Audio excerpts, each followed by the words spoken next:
नमस्कार, स्वागत है आपका। आप देख रहे हैं पुरवैया डीएनए। मैं हूं सुमित झा। दिल्ली में बीजेपी को अब तक की सबसे बड़ी मात मिली और अरविंद केजरीवाल को ऐतिहासिक जीत मिली, लेकिन जीत का जश्न बिहार में देखने को मिल रहा है। अरविंद केजरीवाल की जीत से लालू नीतीश गदगद हैं और बीजेपी पर खूब बरस रहे हैं। जो बीजेपी कभी नीतीश पर अहंकार के मद में चूर होने का आरोप लगा रही थी, आज उसी बीजेपी को मिली हार के पीछे अहंकार को वजह बताया जा रहा है। तो क्या अहंकार ने बीजेपी को दिल्ली में ले डूबा? बीजेपी को मिली हार का करेंगे हम डीएनए टेस्ट। साथ ही बात होगी झारखंड की, जहां जेवीएम में दरार लगातार चौड़ी होती जा रही है। जेवीएम में टूट का भी हम करेंगे डीएनए टेस्ट। आम आदमी पार्टी ने दिल्ली में ऐतिहासिक जीत दर्ज की है। पार्टी को 70 विधानसभा सीटों में से 67 पर जीत हासिल हुई है, जो कुल सीटों का लगभग 95% है। भारत के संसदीय इतिहास में आम आदमी पार्टी ने बड़ी जीत का बीजेपी का रिकॉर्ड तोड़ दिया। साल 2013 में राजस्थान विधानसभा चुनाव में बीजेपी को 82% सीटों पर जीत मिली थी। दिल्ली विधानसभा चुनाव का परिणाम बीजेपी और कांग्रेस के लिए किसी बुरे सपने से कम नहीं है, क्योंकि पूरी ताकत झोंकने के बाद बीजेपी को मात्र 3 सीट ही नसीब हुई, जबकि दिल्ली में 2013 तक 15 सालों से ज्यादा राज करने वाले कांग्रेस का खाता भी नहीं खुला। दिल्ली विधानसभा में आम आदमी पार्टी ने जो प्रदर्शन किया है, उसकी उम्मीद किसी को नहीं थी, क्योंकि दिल्ली में 49 दिनों की सरकार चलाने के बाद लोकसभा चुनाव और हरियाणा में पार्टी को हार मिली। कुछ बड़े नाम आम आदमी पार्टी को अलविदा कह गए, लगा पार्टी खत्म हो जाएगी। लेकिन उसके बाद आम आदमी पार्टी ने ऐतिहासिक जीत दर्ज की है। सवाल उठता है कि आखिर दिसंबर 2013 में 28 सीटें जीतने वाली आम आदमी पार्टी के पक्ष में इस बार दिल्ली में लहर नहीं बल्कि सुनामी चली। ये कैसे हुआ? दरअसल आम आदमी पार्टी ने अरविंद केजरीवाल पर भरोसा जताया, क्योंकि उनकी ईमानदार, सादगी पसंद छवि लोगों के बीच अब भी बरकरार है।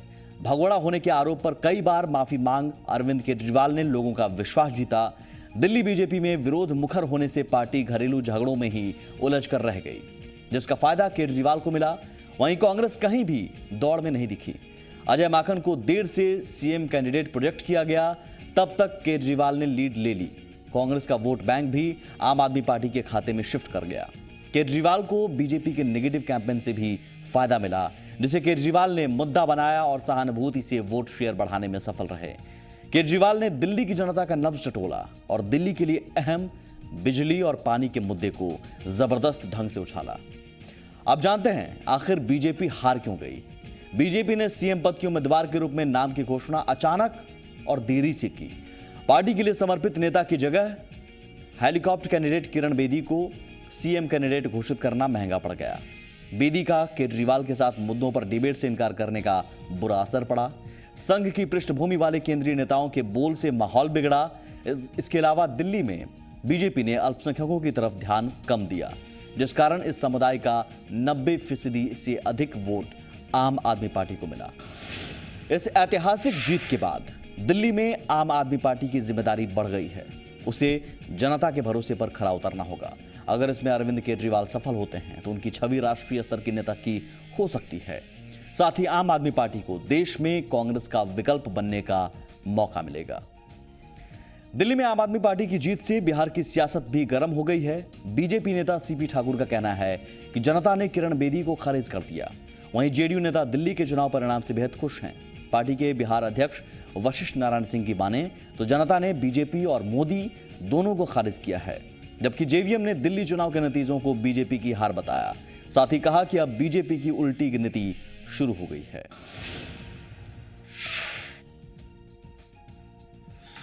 वैसे तो अब जाएंगे वहाँ तो सब लोग उस पर खुलासा करेंगे, लेकिन मेहनत होनी चाहिए थी।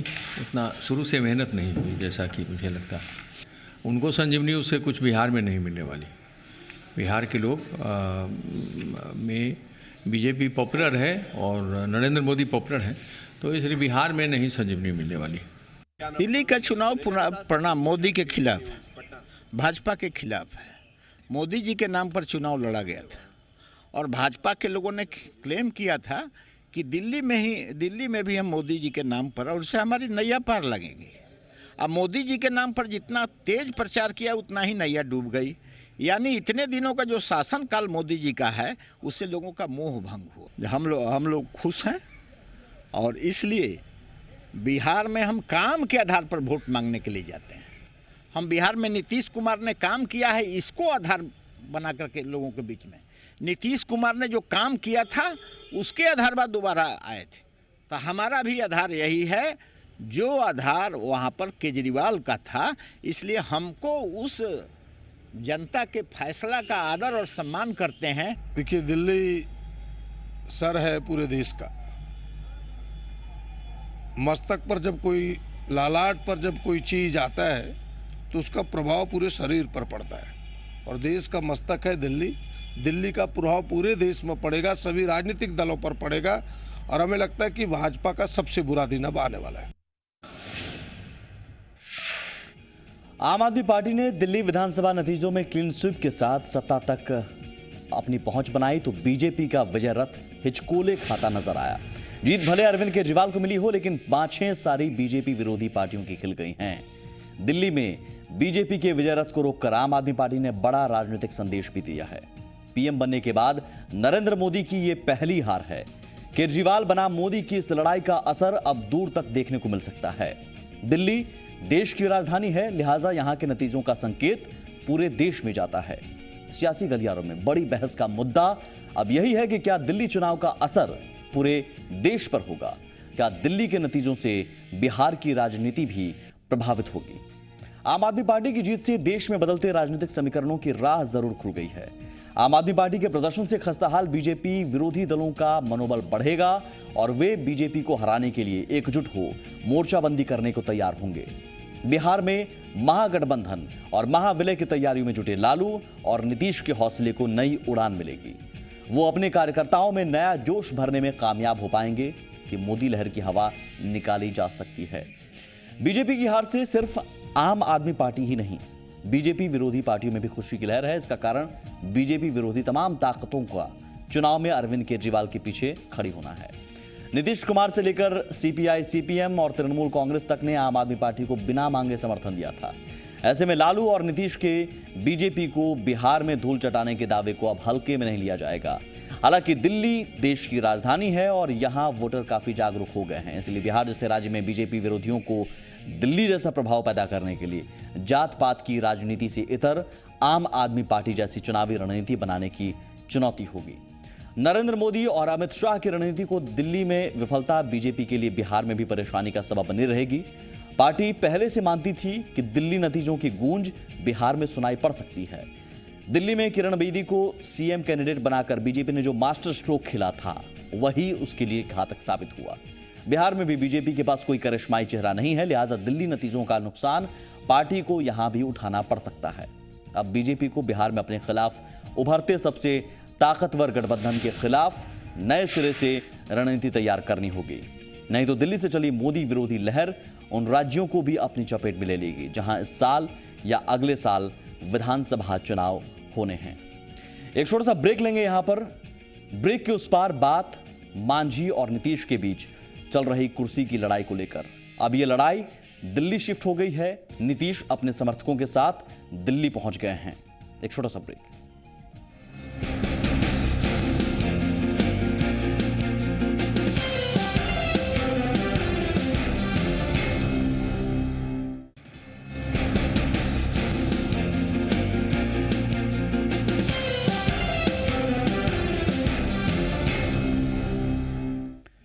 आप देख रहे हैं पुरवैया डीएनए। एक तरफ दिल्ली में आम आदमी पार्टी को ऐतिहासिक जीत मिली तो वहीं दूसरी तरफ बिहार की राजनीति पटना से दिल्ली शिफ्ट हो गई है।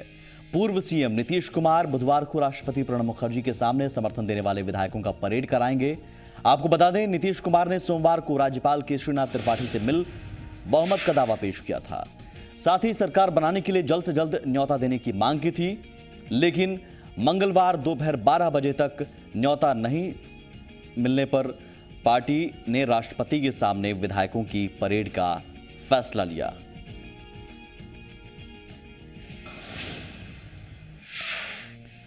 समझने की कोशिश करते हैं कि पटना से सियासत दिल्ली शिफ्ट होने पर क्या असर पड़ सकता है बिहार की सियासत पर।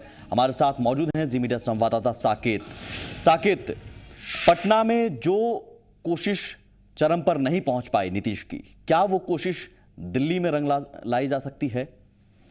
देखिए सुमित, कोशिश यही है कि दिल्ली जाकर जेडीयू के जो तमाम नेता हैं वो प्रेशर बनाए वहाँ पर, राज्यपाल पर भी, केंद्र सरकार पर भी, और राष्ट्रपति से मिलने का समय भी मांगा गया है। इस वजह से राष्ट्रपति के सामने भी अपना प्रदर्शन करें कि जो मेजोरिटी की बात हो रही है, नंबर की बात हो रही है, वो इनके पास, नीतीश कुमार के पास है। और चूंकि नीतीश कुमार विधानमंडल दल के नेता चुन लिए गए हैं तो ऐसे में उन्हें मुख्यमंत्री बनाने में कोई परेशानी नहीं होनी चाहिए। दूसरा ये भी है कि नीतीश कुमार इस जो ये शक्ति प्रदर्शन है उनका, या यूं कहे कि तमाम नेताओं की जो परेड की बात है, उसके जरिए जनता के बीच भी ये मैसेज देने की कोशिश उनकी होगी कि जो कुछ बिहार में किया जा रहा है इसके पीछे बीजेपी की साजिश है, जैसा कि लगातार नीतीश कुमार ये बात कहते भी रहे हैं। और इसका सीधा जो निशाना है नीतीश कुमार का, वो इसको लेकर बीजेपी पर ही है कि बीजेपी इस पूरे मामले के पीछे है और वही इस पूरे गेम को खेल रही है बैक स्टेज। तो कहीं ना कहीं ये तमाम जो चीजें हैं, इस वजह से नीतीश कुमार दिल्ली गए। और एक सबसे बड़ी वजह इसके पीछे सुमित ये भी है कि जो जेडीयू के तमाम विधायक हैं उन्हें नीतीश कुमार एकजुट रखना चाहते हैं ना, इसी वजह से ये तमाम इन विधायकों को लेकर वो दिल्ली गए हैं ताकि वहां पर ये तमाम विधायक रहें, उनका किसी से संपर्क ना हो। क्या ये डर उन्हें दिल्ली जाने पर मजबूर कर दिया? क्योंकि डर इसलिए क्योंकि यूपी पुलिस एस्कॉर्ट कर रही है विधायकों को जो वहां पर दिल्ली पहुंचे हैं, और यूपी पुलिस लगातार एस्कॉर्ट करेगी, एक एक विधायक पर नज़र रखी जाएगी। और साथ ही यहां से भी जब विधायक जा रहे थे तो एक एक नाम पुकारा जा रहा था, इकट्ठा किया जा रहा था। क्या टूट का डर अभी भी नीतीश कुमार को सता रहा है? हॉर्स ट्रेडिंग का वो आरोप लगा चुके हैं। देखिए बिल्कुल ये डर निश्चित तौर पर नीतीश कुमार के सामने है और यही वजह है कि जो समय लग रहा है उसे ये नीतीश कुमार जल्द से जल्द निपटाना चाहते हैं। और यही वजह है कि राज्यपाल के इस जो समय राज्यपाल ने लिया है उसके कारण ये अब राष्ट्रपति से समय लेने की बात कर रहे हैं। लेकिन जो सबसे अहम बात जो अभी आपने भी कहा है कि नीतीश कुमार को ये डर है कि उनके विधायक टूट सकते हैं, उनके विधायक जो जीतन राम मांझी का जो खेमा है वो इनके विधायकों में सेंध लगा सकते हैं। और यही वजह है कि नीतीश कुमार इन तमाम विधायकों को दिल्ली में सेफ रखना चाहते हैं। वहां पर इन लोगों के लिए एक रिजॉर्ट बुक किया गया है, जो तमाम विधायक गए हैं उस रिजॉर्ट में इन लोगों को रखा जाएगा। अमूमन होता यूं है कि जो भी विधायक जाते हैं वो बिहार निवास में रुकते हैं या और भी जो पार्टी के द्वारा कोई जगह बनाई जाती है, लेकिन इन्हें रिजॉर्ट में रुकवाया जा रहा है। वहां तमाम जो कह सकते हैं पहरा रहेगा इन विधायकों पर कि इनसे कोई संपर्क ना कर पाए, इनसे कोई मिल ना पाए। तो ऐसी कवायद नीतीश कुमार की तरफ से है और एक जो कह सकते हैं एक तीर से कई निशाना साधने की कोशिश है। एक तरफ बीजेपी पर प्रेशर बनाने, बीजेपी को बदनाम करने की कोशिश होगी, दूसरा राष्ट्रपति और राज्यपाल पर प्रेशर बनाने की कोशिश होगी और सबसे बड़ी बात कि तमाम जो विधायक हैं इनके उन्हें अपने पाले में रखने के लिए उन पर निगरानी। ठीक है, देखना होगा कि दिल्ली पहुंचने के बाद क्या उसका असर पटना में देखने को मिल सकता है आगे आने वाले दिनों में। बहुत शुक्रिया साकेत इस तमाम चर्चा के लिए आपका। झारखंड का हम रुख करते हैं। झारखंड में भी सियासी उठापटक जारी है। यहां जेवीएम में दरार आ गई है। पार्टी के 8 में से 6 विधायक बागी तेवर अपनाए हुए हैं। इन विधायकों के बीजेपी में शामिल होने की अटकलें लग रही हैं। इस बीच बागी विधायकों और बीजेपी के मंसूबे पर पानी फेरने के लिए जेवीएम ने 4 विधायकों को निलंबित करने का आदेश जारी कर दिया। वहीं बागी विधायकों के गुट ने विधानसभा अध्यक्ष से अलग गुट का मान्यता देने की मांग की है। जेवीएम विधायक दल के नेता प्रदीप यादव का कहना है कि पार्टी से अलग होकर दूसरी पार्टी में जाना वैधानिक नहीं है। वहीं जेवीएम अध्यक्ष बाबूलाल मरांडी का कहना है कि उन्हें यह जानकारी नहीं है कि बागी विधायकों ने विधानसभा अध्यक्ष से अलग गुट का मान्यता देने की मांग की है।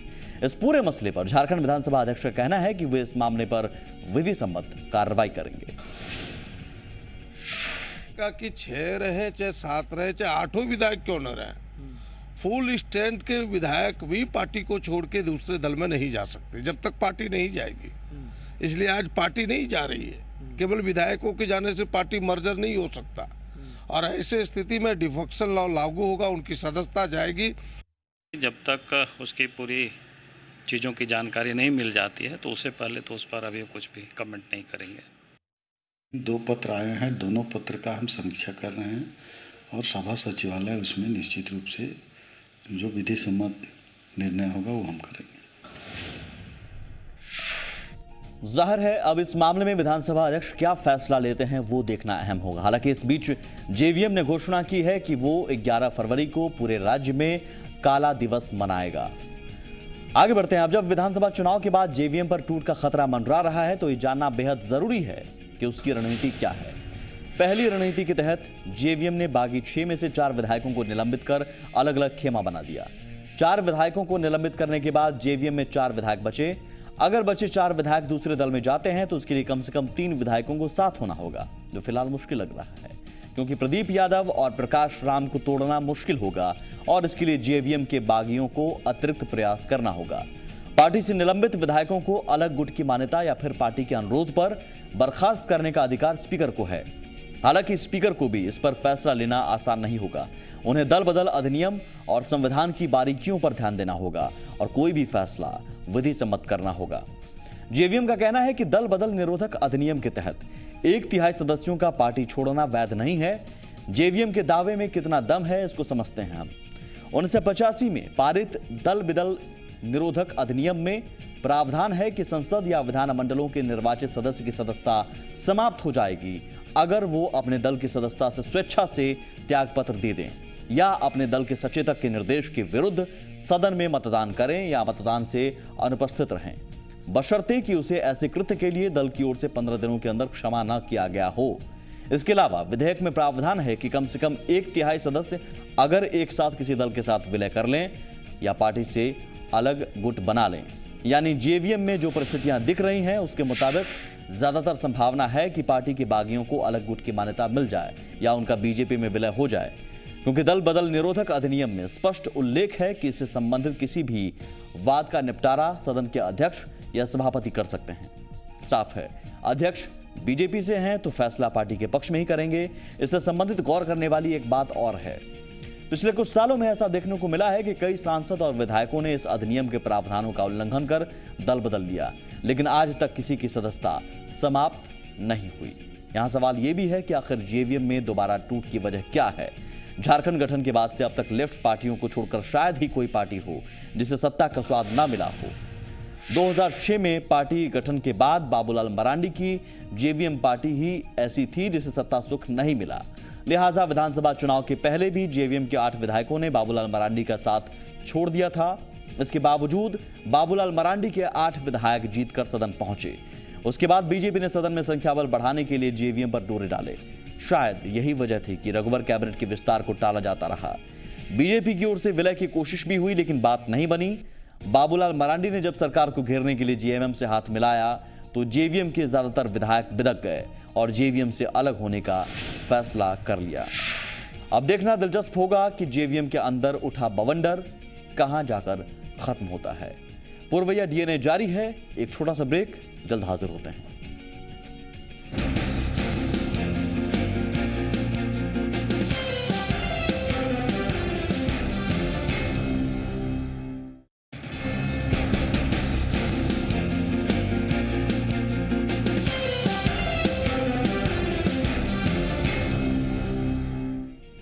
आप देख रहे हैं पुरवैया डीएनए। झारखंड में सुरक्षा बलों ने नक्सलियों को जबरदस्त चोट दी है। सीआरपीएफ और पुलिस बल के संयुक्त अभियान में 1 महीने के अंदर हजारों एकड़ में लगी अफीम की फसल को नष्ट किया है। आप अपने टेलीविजन स्क्रीन पर 3 अलग अलग जगहों की तस्वीरें देख रहे हैं। पहली तस्वीर दुमका की है, जहां झारखंड पश्चिम बंगाल के बॉर्डर पर सैकड़ों एकड़ में अफीम लगा हुआ था, जिसे सुरक्षा कर्मियों ने नष्ट किया। दूसरी तस्वीर जामताड़ा की, यहां भी भारी पैमाने पर चोरी छिपे अफीम की खेती हो रही है, जिसे सूचना मिलने के बाद सुरक्षा कर्मियों ने नष्ट कर दिया। तीसरी तस्वीर लातेहार की, यह तस्वीर 16 जनवरी की है। यहां सुरक्षा कर्मियों को नक्सलियों के खिलाफ चलाए जा रहे अभियान के दौरान जंगल में अफीम की खेती का पता चला, जिसके बाद अभियान चलाकर पूरी फसल को नष्ट किया गया। पुलिस का दावा है कि इस खेती को माओवादियों के संरक्षण में अंजाम दिया जा रहा है। पुलिस के मुताबिक ये माओवादियों के आर्थिक स्रोत पर सीधी चोट है। फिलहाल इसी के साथ आज पुरवैया डीएनए में बस इतना ही। नमस्कार।